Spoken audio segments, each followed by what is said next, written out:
afternoon, everybody. Welcome back to the Live Space Gallery here at the National Space Centre for our next talk. I'm super excited to welcome Dr. Henrik Melin from the University of Leicester, who's going to be talking to you a little bit about the Space Telescope and what's involved with the UK and things like that. So I'm going to hand over to him in just a moment. If you've got any questions, we're going to do a little roving Q&A at the end, so pop your hands up at the end and I'll come around with the mic so that everyone can hear. Okay, that's it from me. Please put your hands together for Henrik Melin. Thank you.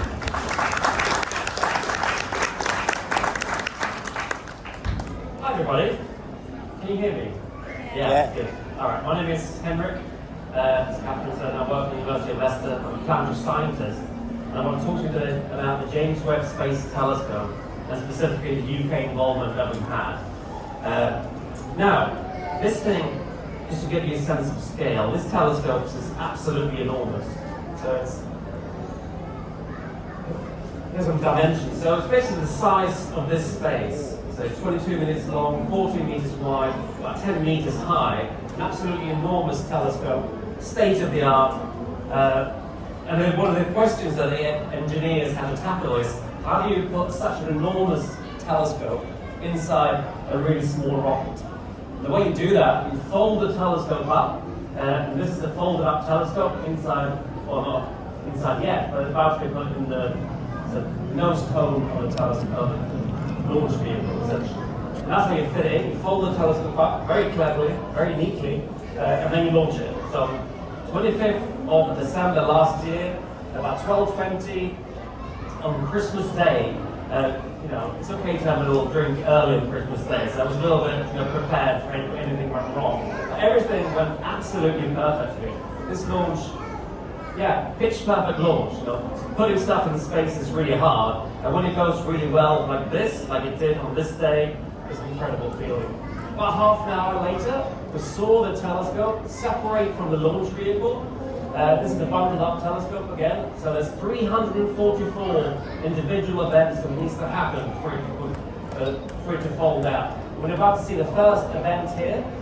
So the solar panel is now folded out. Now the telescope has power, that's obviously pretty important. And so the telescope went off into deep space where it's going to spend its life, and it went through this very complicated unfolding process. So it started by unfolding the sunscreen. So this thing is incredibly, sun shield, that's what it's called, the sun shield. It's incredibly important because it's this that keeps the telescope really cold. And why do we want a really cold telescope? The colder the telescope, the less noise in our data or our pictures of galaxies and stars and things like that. So you fold this, basically it's sheets of this aluminium-coated Kapton, so basic space blankets essentially. There's 5 layers of these, five different shields of varying thickness.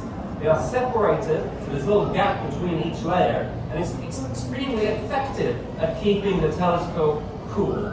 So this blocks sunlight hitting the telescope, the instruments, which are here. So on the hot side, so the sun is down here. On the hot side, if you were to touch it, it's 85 degrees Celsius. So it's really quite hot to the touch. On the shadow side, it's minus 230 degrees Celsius. So it's an incredibly efficient way of cooling the telescope and the mirrors and the electronics without doing anything. You're just putting a block in front of the sun. It's incredibly efficient. So you have the primary mirror here, 6.5 meters in diameter, which is bigger than anything we've flown before.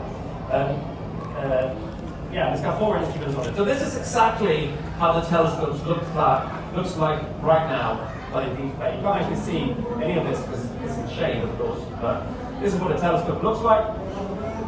The project itself is a collaboration between NASA, the American Space Agency, ESA, the European Space Agency, and the Canadian Space Agency as well. And we have really deep roots with the project here in Leicester. We've been part of the James Webb community for decades, and we actually contributed to one of the instruments. That's called the mid-infrared instrument. So we've been working on this project for decades. Of course, we're not alone to do so in the UK. We have this is the Boston Mirror, the mid-infrared instrument, one of the 4 instruments. So she's based in Edinburgh, at the UK Astronomy Technology Centre. It's right on top of Blackford Hill. I don't know if you've been to Edinburgh. It's a beautiful spot, a beautiful place to put space laboratory, isn't it? Also, we have Rutherford Atom Laboratory. I think there are available to come to this event as well. You can have a chat with them about this. This is the instrument inside a vacuum chamber doing some testing. And we have our crew at Leicester, engineers doing the mechanical engineering and things like that. So it's not just a UK-based instrument, although it's led by people in the UK. We also have involvement throughout Europe. So it's very much a European instrument. So all over Western Europe basically played some part in building this instrument. So it's a truly an international collaboration. That's often what makes science happen, these large-scale collaborations. So another way that MIRA is super cool is that it's super cool. It's a mid-infrared instrument, so we have to cool it down to 7 degrees above absolute zero. This is cooler than the rest of the telescope. So we have this really clever cryo cooler. So it's a helium cooler, but it doesn't spend any helium. It's like a closed system. It's very efficient in keeping the instrument cool. But one of the consequences of having this extremely cold instrument is that you have to think very cleverly about engineering. So here's one of the filter wheels inside the instrument. So obviously to turn this wheel, you need to turn on a motor. But every time you turn on a motor, you create heat inside the instrument. And so we solve this by using this lever at the top there.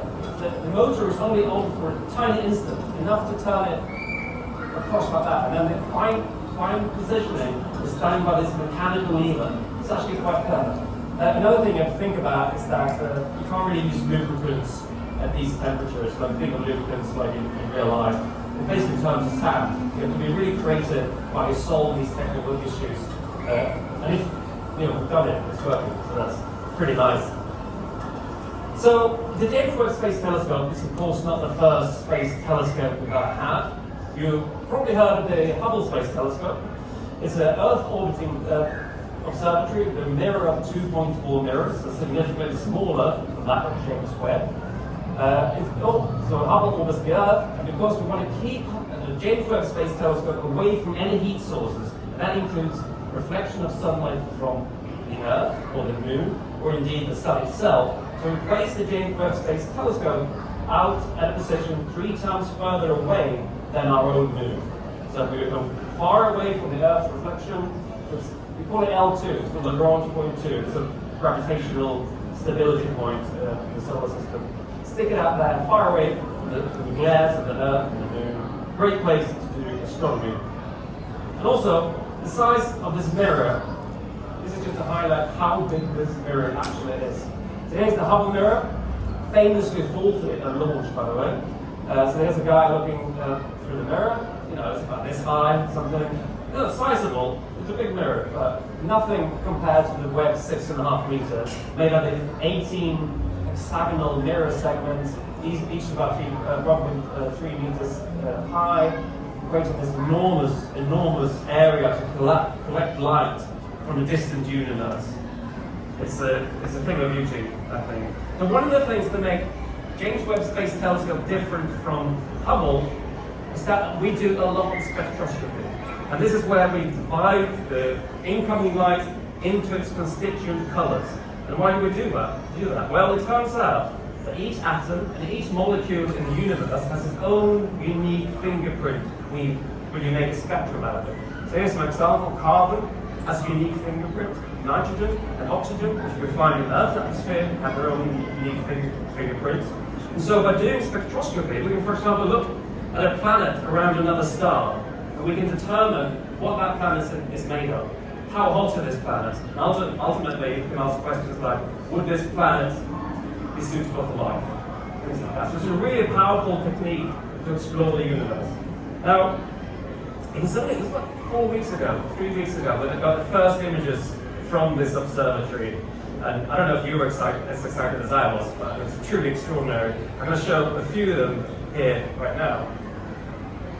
So here's on the left here, we have what is currently a picture of the most distant picture we have of the universe today. It's the record that's not going to last, because Webb is going to do more of these going further back in time, but it's really just the first one. And we're seeing some extraordinary things in this picture as well. You see these streaks here? It's little streaks of light. You have a galaxy cluster in the middle, what's happening, this galaxy cluster is acting as a lens, a gravitational lens. It's so heavy, it bends, distorts the light of objects behind it.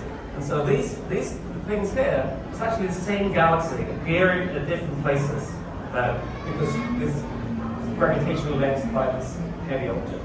And obviously you see galaxies absolutely everywhere you look.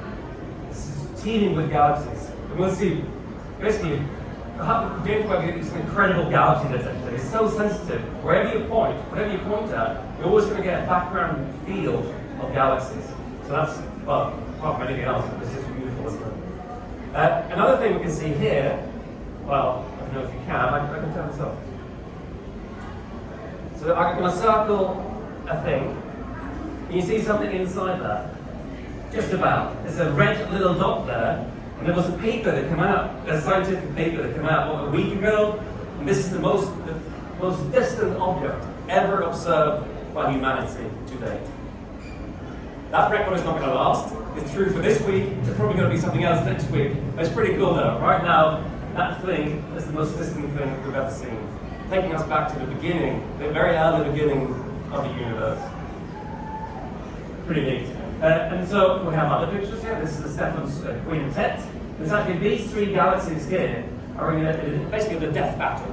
This at the top is eating this one here. You see streams of gas going between them, and ultimately this galaxy will be swallowed up by this one, and maybe this one as well. This is something we see a lot in the universe. These galaxies interact, galaxies collide as well. There's nothing unusual about that. It might actually be important for galaxy evolution. You need to interact. You need to have a little fight that tends to happen. Elements to evolve, like that. We also have this absolutely stunning picture. This is part of the Cartwheel Nebula. So this is a star-forming region. Absolutely vast region of molecular hydrogen, just gas floating around. This gas collapses in on itself, and when that happens, new stars are born. Once these stars light up, they create a bubble basically inside this molecular gas. You can see structures that look a bit like caves. So these stars carve out little volumes for themselves until they go supernova, release lots of heavy elements, and the process starts to get probably heavier stars, heavy elements. I think the press release called this the cosmic cliff. You kind of feel like you're standing on the edge of the universe, just over this edge here. Yeah, breathtaking. We also had a week ago or so this picture, which is of the Cartwheel Galaxy. And this galaxy is a result. This is what a galaxy looks like after collision. So we saw a picture of one before collision. This is after collision. It's a very unusual shape. It's quite a rare shape. It's a ring galaxy colliding with these two ones. But it's an interesting comparison. So this is James Webb. Pretty stunning. And here we have Hubble Space Telescope. You can see the improvement we get by having a really cold telescope, by having a really big mirror, being really far away from the Earth and the Moon and all that stuff. And so we can do significantly better than we did with Hubble, which I think for everyone involved in the project, that's good news, right? We're doing things that couldn't be done before, and that's the whole point of doing new projects in science. We also have this picture. This is the Ring Nebula. It's called the Southern Ring Nebula, by the way, because there is a northern one, and that's just called the Ring Nebula. This is basically a star is dying, and it throws off layers of its upper part, well, the outer shell of the star, forming these bubbles. This is actually what we call a Bipolar Nebula. So you think it's like an hourglass shape, but we're actually seeing it here end on. So you can sort of make out that there's two lobes inside here. So this is the two different wavelengths by the James Webb Space Telescope. So we'll see the volume of gas here. You see only one star in the near infrared. We go to longer wavelengths, we can actually start to see its companion star. And this is the one that's about to die. The other one will also undergo the same process. There will be a new supernova at some point, and a new nebula. So these things don't actually last very long, like 100,000 years, and then the stars die out and we can't see them any longer. But yeah, it's nice. So you might ask, you might not, I don't know, but what am I going to use the James Webb Space Telescope for? Well, I'm not going to look at a distant universe, the very end of the universe that the telescope was designed to do. I'm actually going to look within our cosmic backyard, if you want. I'm going to be looking at the solar system, giant planets in the solar system, like Jupiter, Saturn, Uranus, and Neptune. So Jupiter is a massive planet. These are all gas planets, about 11 times larger than the Earth. This great red spot here, you can fit the entire Earth inside that. This storm is absolutely massive. It's been around for 300 years. You have the magnificent Saturn with its rings, and we have the ice giants, Uranus and Neptune, the outer reaches of our solar system. So what I'm interested in particular is the northern lights, or the aurora of these planets. And here's a fantastic movie taken from the International Space Station of the aurora of the Earth. So the space station is flying over the northern pole, observing these lights, these green and red lights. It looks like it's the streams entering the atmosphere. And so the question is, what produces the northern lights of the Earth? Well, this guy had an idea. This is Christian Bergman, a Norwegian scientist. He basically built a box, and he produced something that looked like Aurora in a box, essentially. And so he created a vacuum, had some magnetic fields, some charged particles, and he was able to create this light here around this metal sphere that looked a lot like Aurora. And his idea was, we need charged particles to be able to produce the auroral emissions we see. It's charged particles hitting our atmosphere. When they hit the atmosphere, it lights up. That's the basic idea he had. But this is of course before the space age, the turn of the century. We had to wait until 1960 when Pioneer 5 was sent out, the first probe to ever leave the confines of the Earth system into planetary space. It spent about 40 days out in space between Earth and Venus, and it found, actually, the whole of the interplanetary space is filled with charged particles. Christian Bergman was right. Charged particles are everywhere, and these, of course, come from the sun. The sun is extremely active. It throws out stuff all the time, sometimes more violently than other times, but it happens continuously. And so we have this picture of how the Earth interacts with the sun, essentially. We call it the solar wind. It's kind of a nice way of phrasing it. All this stuff being thrown out by the sun, the solar wind, comes upon the magnetic field of the Earth. And the magnetic field of the Earth carves out this cavity for itself in the solar wind. This is actually really good because it protects us from the really energetic particles present in the solar wind. It keeps us safe, for example. And some of these particles get trapped in our magnetic field, and they travel along the magnetic field lines. They impact our atmosphere, creating the aurora. So that's sort of quite a nice picture. The aurora of the Earth is produced by particles from the sun. This seems relatively straightforward.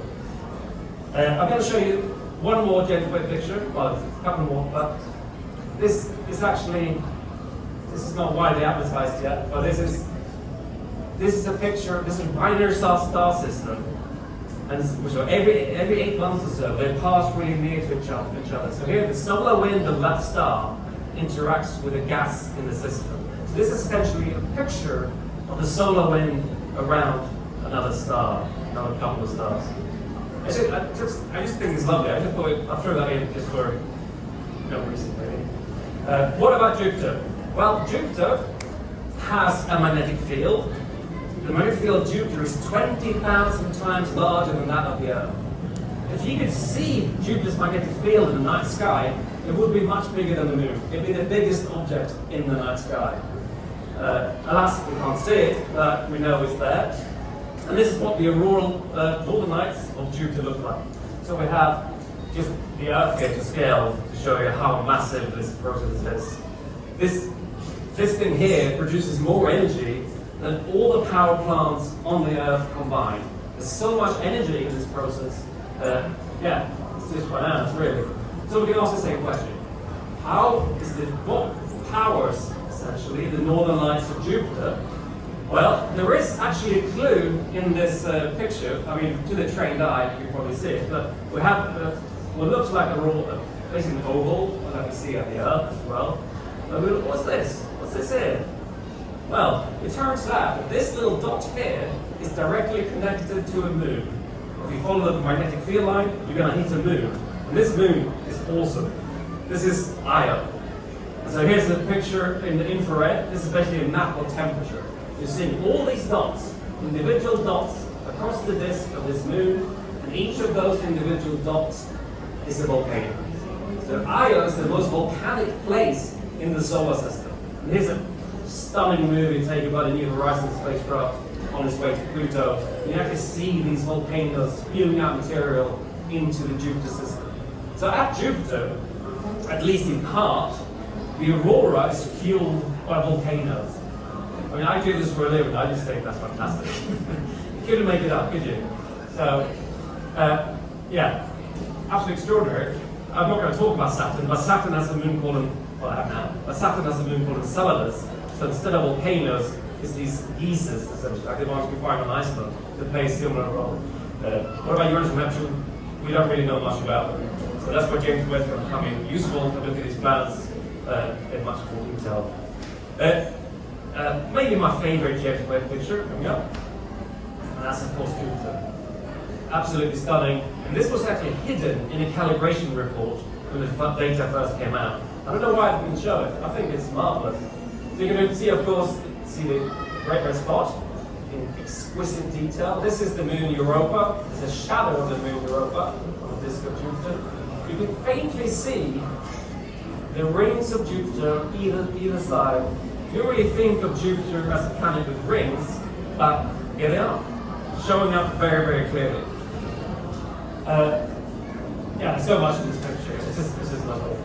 Okay, so lastly, I just want to highlight some of the UK involvement with the James Webb Space Telescope. So we talked already about MIRI, which is led by developed here in the UK, by leadership in the UK. You don't say. So we have to submit a proposal. The proposal gets reviewed by a panel, and they get selected by basically a panel of our peers. And after the US, the UK scientists have been awarded the most time. That means we're really successful in writing these proposals and to get to do our own science here in the UK. And that's going to be really exciting. What kind of science can we come up with? 40% of all the programs have UK leadership roles, it's kind of neat. And within the UK, there's going to be over 300 scientists working on James Webb Space Telescope data. It's still early days. The science phase has only just begun. So check back in later, because the most incredible thing about this, the new telescope, we don't know what we're going to discover that we didn't know before. So, thank you very much. Appreciate it.